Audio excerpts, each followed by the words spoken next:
Find the limit. Limit as x approaches 0 of x times the arctangent of x divided by 1 minus the cosine of x. If we try to do the quotient rule, we notice that take the limit x times the arctangent of x as x goes to 0 divided by the limit 1 minus the cosine of x as x goes to 0. Both the numerator and denominator are continuous functions, so when you take the limit, you can just substitute in the number. 0 times the arctangent of 0 divided by 1 minus the cosine of 0. The arctangent of 0 is also 0. 0 times 0 is 0. The cosine of 0 is 1. 1 minus 1 is 0. So we end up with an indeterminate form, one that LHopital's rule will work for. So by LHopital's rule,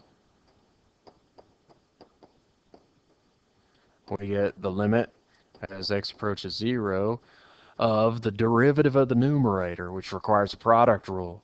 We have two factors, x times the arctangent of x. So the product rule says you take the derivative of the first factor, 1, times a copy of the second,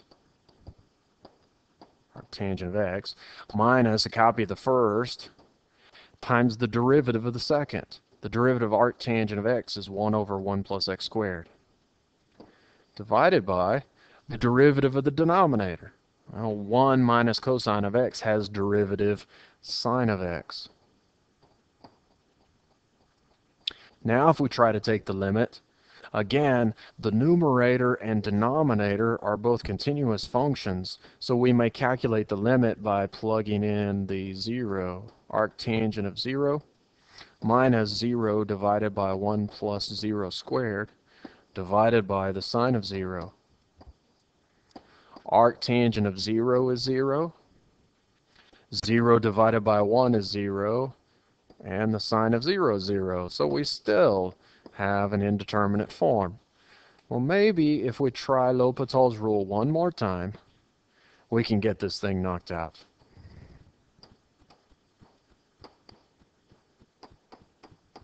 By LHopital's rule, limit of x as x goes to 0 of the derivative of the numerator.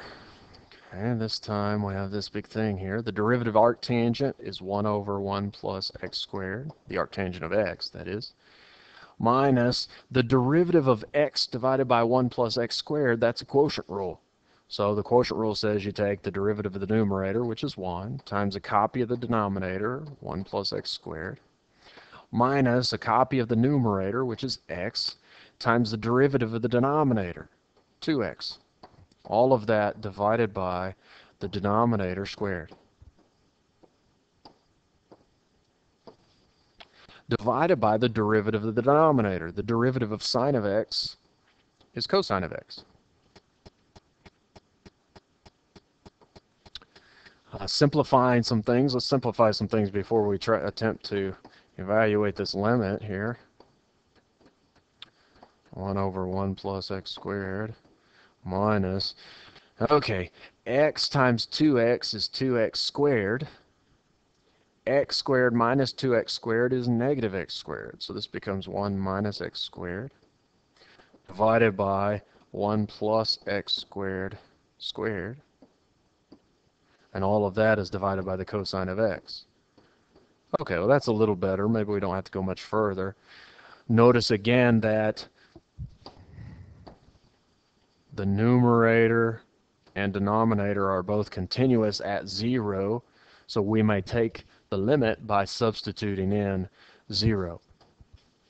So we get 1 over 1 plus 0 minus 1 minus 0 squared over 1 plus 0 squared squared divided by the cosine of 0.